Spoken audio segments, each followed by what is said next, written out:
and do you see thoughts, or do you have hopes about getting this out of the Middle East?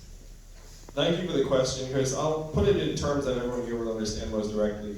75% of Americans want nothing to do with war with Iran. So why were we at the brink of war with Iran? It's because Congress has given up its constitutional power to declare war to the executive branch and said we want nothing to do with it. We're 19 years and counting, and we've been in a constant state of armed conflict, particularly in the Middle East during that time.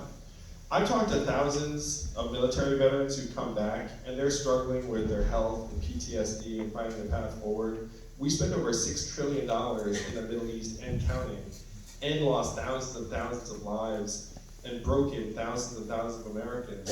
For what?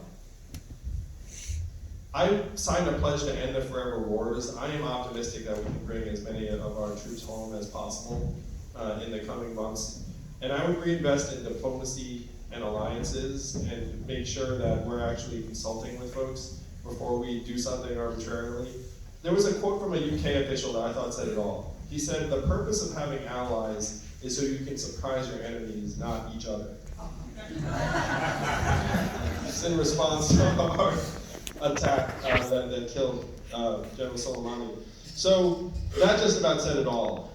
Where if you spend more on diplomacy, then you can spend less on ammunition. That is the direction we should be heading. And that's the will of the American people. I would also tear up the AUMF that Congress used to give up power to declare war and say, look, our Constitution says it has to be for Congress to declare war. Let's get exactly what they're on. And as president, I would be the last person to lead us into a war the American people do not want. I would say, look, it is up for Congress to actually affirmatively declare war on behalf of the American people. And if you do not do that, then certainly I'm not going to drag us into a conflict. I think we should be spending much of these resources on making ourselves stronger and more whole and healthier at home. Imagine $6 trillion in our hands.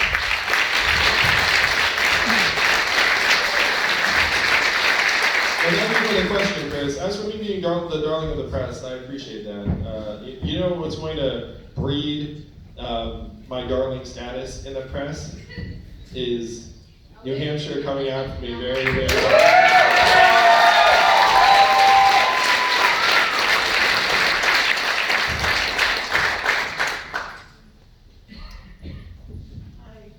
Hi, my name is Marty. I just moved to New Hampshire for a job. I'm a scientist. I came tonight so I could learn more about your innovative and progressive ideas, and I feel like you delivered on that. But I'm still concerned about the Republican hold on the Senate and how you're going to be able to break through that and actually get some of these ideas to become a reality. It's Marty, right? What kind of scientist are you? I studied the brain of a fish.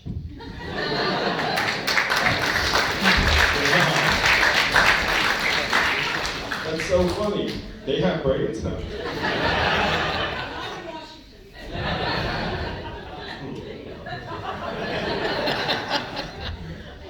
So I want you to play this out.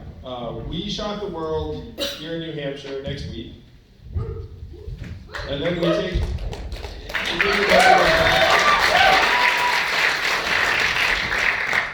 and more Democrats wake up to the reality that I'm the strongest opponent for Donald Trump in the general election, which is the #1 criteria for Democratic voters. People who bet real money on these things have me as the heaviest favorite head-to-head against Donald Trump. I'm something like 3-2. The other candidates are at best even money.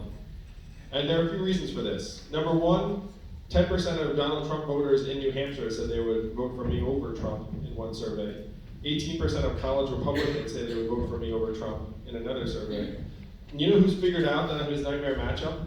Donald Trump. And one indication of this is that he has tweeted about every candidate in the race except for me, because he knows I'm better at the internet than he is. And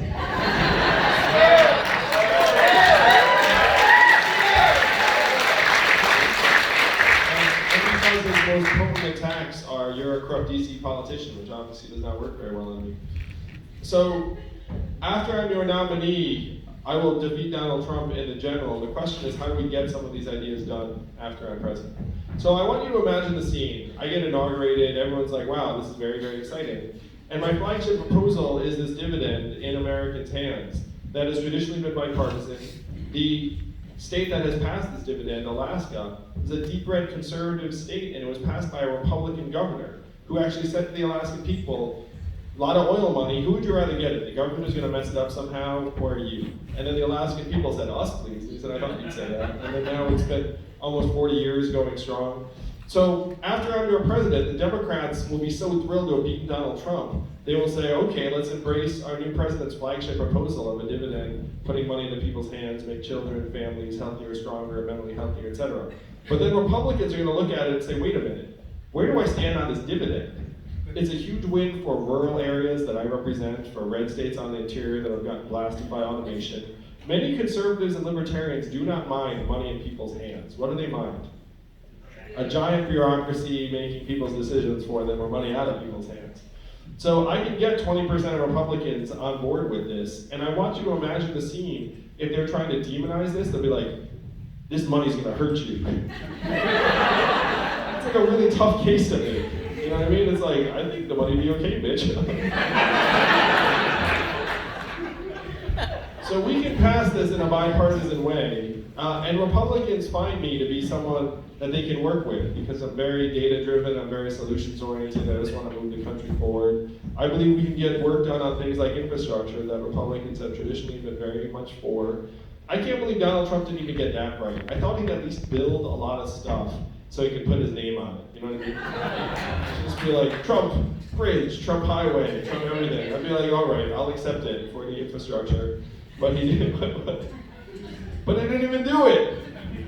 So there's more for us to do. I believe that I'm uniquely positioned to actually bring our capital and our country together after all of this gridlock in Washington, because people can sense I have no agenda but trying to move our country forward. I have no judgment.